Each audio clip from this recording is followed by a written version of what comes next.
আসসালামু আলাইকুম। আজকে আমি সবজি নুডলস রান্না করছি। ইদানিং আমি সবজি নুডলসের প্রেমে পড়ে গেছি। আমি ভাইজা নুডলস রান্না করি না। কারণ তাতে তেল একটু বেশি খাওয়া হবে। একটু ওজন কমানোর চেষ্টা করতেছি, পারি না। শুধু ক্ষুধা লাগে। তারপরেও এখন শুধু সবজি নুডলস রান্না করতেছি। কারণ এখানে আমি অল্প তেল দিয়ে পারি। তাই তো সবকিছু যখন রেডি করছি তখন দেখি যে মেহমান আইসা হাজির। আজকে আবার একটা না, আজকে ২ টা। কি মিউ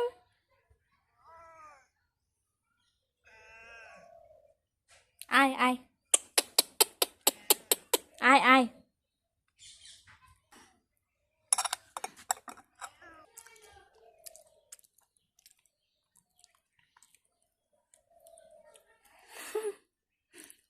কিরে কি করস তোরা? ওদেরকেও আমি দিছিলাম কিন্তু ওরা খায় না। ওরা তো মনে হয় মাছ পছন্দ করে। এখন আমি নুডলস দিছি, নুডলস তো ডিম দিয়ে রান্না করছি। এখন এগুলাও খায় না। তো কতখানি তো মাটিতে ফেলায় নষ্ট করছি। তো এখন শুধু কি তাকায় করস রইছে, তোরা? খায় না, শুধু আমি খাই ওরা দেখে।